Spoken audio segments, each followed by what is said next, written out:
Chairman, and thank you everyone for participating today. I have a general question to start with, and I guess it would be directed to General Wise. You know, in previous committee hearings, especially with fixed wing and the different components, we've heard of the concerns of a decrease in the number of, I guess, pilots that are graduating from our pilot programs and a shortage of pilots to fly our fixed-wing aircraft, and the projected recruitment and successful graduation of pilots to fly those aircraft. Looking at the overall, rotary wing request in this budget, is there any concerns about producing enough rotary pilots coming out of our training locations to fly these new rotary wing aircraft that we want to procure?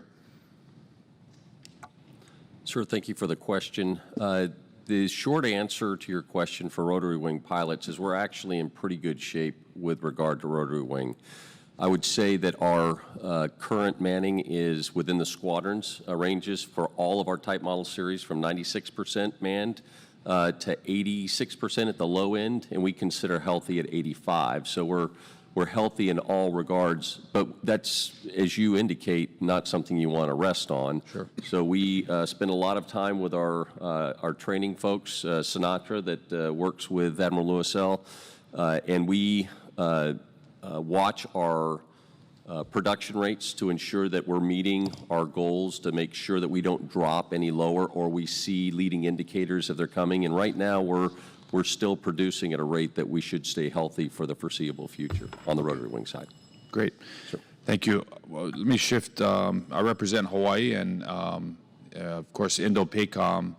And looking at, and this is could be a question for anyone on the committee, but looking at Admiral Aguilino and previous Admiral Davidson's in the Pacific Deterrence Initiative, and the rapidly building Chinese military and what they're doing out in the Western Pacific, how do we see this budget request for the modernization and the future investment of vertical lift capability, new, and the replacement of our aging rotary fleet to play into the Pacific Deterrence Initiative, and how we would fight a war in the Western Pacific that is largely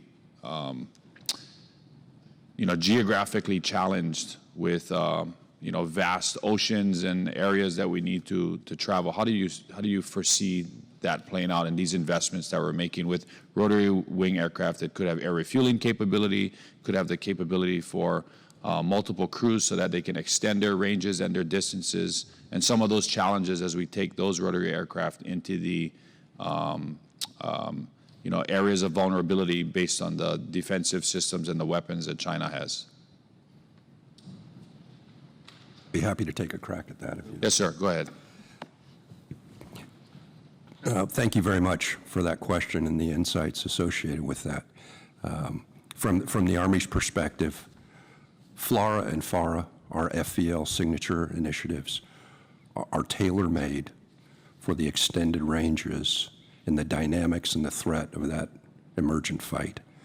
Both FLRAA and FARA are absolutely vital to our modernization efforts. FARA is fulfilling the #1 gap in the Army aviation capability with a dedicated, purpose-built armed reconnaissance aircraft.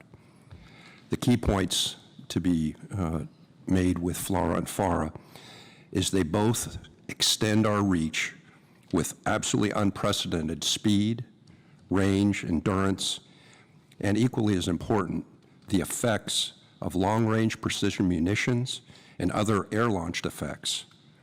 And these capabilities combined with a networked kill chain, a joint kill chain, will allow us to project capability from unprecedented standoff and deliver stand-in effects.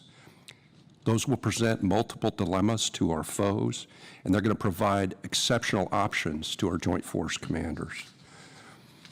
The high-fidelity modeling that we have done and could share in another forum with you clearly and empirically demonstrates the value of these capabilities against near-peer threats and in the specific areas that you referenced. So thank you. Thank you, General Mahalo, Chair.